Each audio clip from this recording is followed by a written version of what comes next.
I'm John Walker Jr., and this is my story. On the night of January 2nd, 1976, would you describe to me, Mr. Walker, what happened? On January 1976, myself and 4 other guys was investigated. Ultimately, 3 of us was convicted and sent to prison for 17, 20, and 25 years respectively for murder. And how such a long period of incarceration, how did it affect your life? It has caused me to be the type of person I am today. I have missed out on all of my youth. I have not become bitter, but I have become something that I might have not been had I been allowed to be free. Now tell me, what is your plight now that you're free? My plight is to free Darren Gibson, to get myself off a lifetime parole, to get Daryl Boyd out of jail, and to overturn this murder conviction. Me and one guy by the name of Tyrone Woodrow jumped in the cab and we went home, while the other guys, took their routes home and everything. But it was just a typical night for us, we thought. But things began to change. It was one night that, one evening, I could recall I was at my house and one of my friends by the name of Darren Gibson called me on the phone, and he had the homicide division at his house again. And I'm listening on the phone, and they arrested him for the murder that they had questioned us about. And as I listened on the phone, after they took him in the car and arrested him for the murder, I called my other friend who lived in the same neighborhood as Darren lived in. I said, yo, they just arrested Darren for that murder. He was like, no, get out of here. I said, yeah, they just arrested him for that murder. And as I'm talking to him, he got a knock on his door. And I kept listening on the phone. I'm hearing them, they're arresting him for the murder also. So it already clicked in my head that, wow, if they took all of us down and questioned us about that murder, and now they arresting them, they on their way here to get me. And I had every opportunity to run, to do anything that, a guilty man would have done. But I didn't. I stayed there, and I basically went in the room and said, Mom, talked to my mother, and I said, listen, they just arrested Darren and Daryl for that murder, and they had all of us down there for questioning. And she began to ask me, did you have anything to do with that? And I told her, Mom, like I said before, we don't know nothing about this man's murder. She said, okay. And sure enough, they came to my house and told me that they wanted to take me down for questioning again also. So as I got in the car, I could look in the car ahead of me and see that they had my 2 friends, Darren and Daryl, handcuffed and everything. I wasn't even handcuffed, actually. And actually, the detective that had me, he said, well, you know what, since they got them up there handcuffed, maybe I should handcuff you. And he actually passed me the handcuffs and said, put these on. And it's so ironic now, but I slid the handcuffs on myself and put the handcuffs on me because the guys in the other car had handcuffs on. And they took us down, and this time they arrested us for murder. And we had no understanding about why we was being arrested for murder. We knew we hadn't done anything. So it was like a badge of honor in our 16-year-old minds to be arrested and put on TV and to be placed in 10 Delaware. That's what it was back then. It's 40 Delaware now, but it was called 10 Delaware. It was like a badge of honor for a 16-year-old to go to jail because we knew we hadn't done nothing. We'd be coming back out, and it probably would boost our reputation as bad guys, once they let us back out. So we took advantage of that. And so far as when we were showed on the news, we was laughing, we was joking. We hadn't done nothing, so we knew we was on our way back out, We were just being 16 years old. We were smiling and laughing, never knowing that they would take those smiles and turn them upside down. We thinking we gonna get back out. Didn't happen. They took us and placed us inside the holding center, where I did 19 months inside the holding center.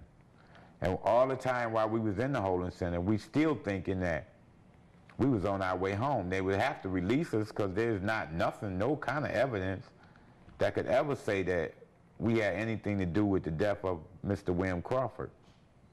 We didn't even know the man. We never had seen him before. We never knew nothing about the circumstances of his murder. All we knew is that we was being prosecuted for it. And at age 16, you really don't understand what's going on when they prosecuting you.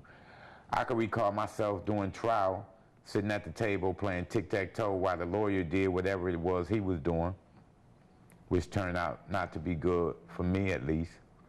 But I had no understanding what they was really doing to us at that time.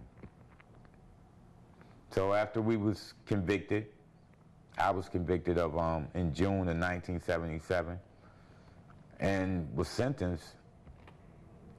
I recall going to sentence, me and one of my friends, Daryl Boyd, was sentenced together. And I recall the judge, I believe it was Judge Stiller, sentencing him to my co-defendant or friend to 20 years to life for the murder and the 0 to 20 years for the robbery. I was then given 17 years to life for murder and 17 years, 0 to 17 for the robbery. Still not dawning on me how much time that they really was telling me I had to do, because first of all, I never even got into my head why I was doing this time. Why me? Why us? If we had nothing to do with this murder, why would you do this to us? It hadn't even dawned on me yet. Actually, it took me 4 years in Elmira Correctional Facility before I really realized that they had just gave me 17 years. And the only reason why that happened was because being young at the time, I was running with all the fellas. We was doing everything you do in jail, you know. But all of the guys I was running with began to go home because they had like 1 to 3, 2 to 4, and they began to go home. And I began to look around and seeing everybody that I was running with going home. And it caused me to stop and really think about when might I go home.